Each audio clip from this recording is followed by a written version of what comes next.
And the FDA is removing black box warnings from hormone replacement therapy products for menopause. Two studies in the early 2000s claimed HRT was associated with major risks, including higher risk of breast cancer. But the FDA commissioner says that was, quote, one of the greatest mistakes in modern medicine. More recent studies show benefits of HRT outweigh the risk for many women. Now, HHS Secretary RFK Jr. says this is the end of ignoring women's health and that the era of patronizing women is over. We are restoring integrity to medicine, restoring faith in public health, and we are restoring balance to the lives of millions of women who have been ignored for too long. And that's what it means to make America healthy again. ABC News medical correspondent Dr. Darian Sutton is here for more. Dr. Sutton, you and I have talked about this. I hear from women all the time who are still being told by their doctors not to use HRT because of the cancer risks.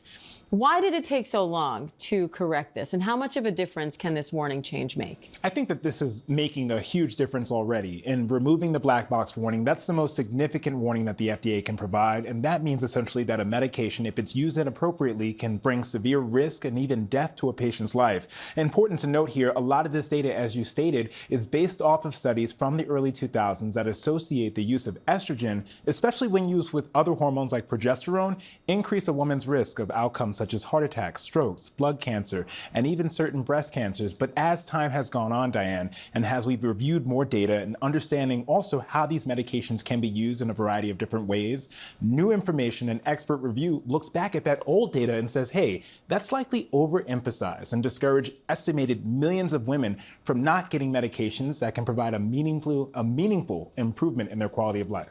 So how did the FDA come to this decision and why now? So this expert decision started officially back in July of 2025. That's when experts convened and met and reviewed the current data and asked the question, is this an appropriate warning? And since that time has gone by, we've understood and with public comment that very much of it is likely an overemphasis on risk, again, discouraging women inappropriately. And now we've known that when a woman is receiving medication, specifically hormone replacement therapy within 10 years of menopause, or before the age of 60, when we follow these women in studies, we don't see those significant risks as we saw previously in the year 2000. It helps us as physicians remind patients, hey, this likely will be beneficial. We've seen not only that we don't see those severe risks that we were concerned about, but we're seeing a reduction in cardiovascular risk and even improvements in cognitive abilities later on in life, showing us that treating menopause can help patients more than just making them fearful of a key treatment. So how should women talk to their doctors about this and whether it's appropriate for them to use HRT products? Well, I think it's important to make sure that this is focusing on the individual rather than the public. And so when we take away this black box warning, it doesn't mean that there's zero risk, but it means that you can have a conversation now without that bold fear. So when women have these conversations, you want to talk about specifically, number one, the dose and duration, for example, what type of hormone replacement therapy are you getting, whether that be in a pill or a patch, and then the route, of course, and then talking about your personal health history. That includes not only your health history, but your family health history. And then using those as well as what your concerns are in terms of your symptoms associated with menopause. Diane, an estimated 8 to 10 million women are living with these symptoms each and every year.